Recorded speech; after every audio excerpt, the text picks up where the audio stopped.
Welcome to South Carolina.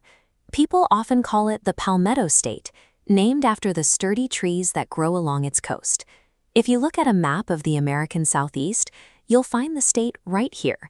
Its entire eastern border is wide open to the Atlantic Ocean. Because of where it sits, South Carolina acts like a giant natural ramp. You can start high up on a mountain peak and travel all the way down to a sandy beach without ever leaving the state. Long before European ships arrived, native nations cared for this land. They farmed the river valleys and managed the forests. Today, nations like the Catawba are still an active, vibrant part of South Carolina's communities. Later, English colonists established settlements, but they forced thousands of enslaved Africans to do the hardest work of building the colony. Despite facing terrible hardships, African Americans held on to their traditions, building deep family and cultural roots. South Carolina's history is a long, continuous timeline woven together by the resilience and strength of all of these different communities. Traveling across the state from west to east, we start in the Blue Ridge Mountains. This corner is filled with cold trout streams, thick forests, and high, rocky peaks. Moving toward the middle, the land smooths out into rolling hills of red clay. This area is packed with large farms, peach orchards, and fast-growing cities. Finally, the land flattens out into the coastal plain. Here, sandy beaches meet huge salt marshes, thick, grassy wetlands, protecting the shore from ocean storms. This changing landscape determines where people build their towns, where they plant crops, and how they live day to day. Down on that coast, specifically in the Low Country and Sea Islands, you'll find the Gullah Geechee people. They are descendants of enslaved Africans who preserved their unique language, food, and skills over hundreds of years. One of those incredible skills is weaving sweetgrass baskets. Using tough marsh grass, artists coil and loop the stems by hand to create beautiful baskets that can last for generations. By keeping these traditions alive and sharing them, communities ensure the state's culture stays rich and dynamic. Right in the very center of the state sits Columbia.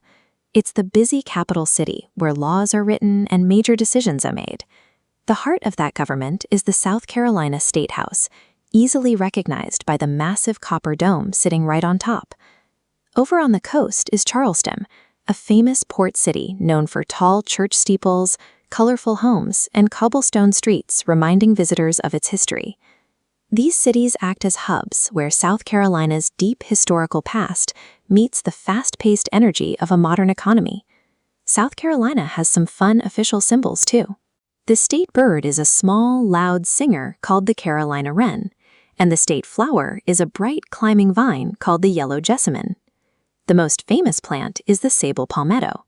This sturdy tree grows along the coast and is featured right on the state flag. And for a snack, the state officially claims boiled peanuts, a salty, warm treat you can usually buy from roadside stands on summer road trips. These symbols represent the specific plants, animals, and local traditions that make the environment here so distinct. Farming is a massive part of daily life here.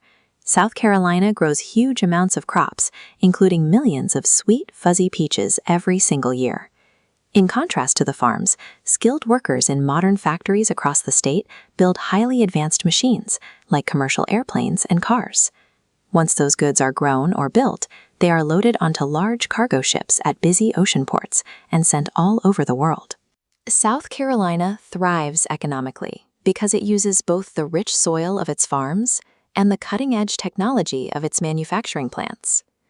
Now for something weird.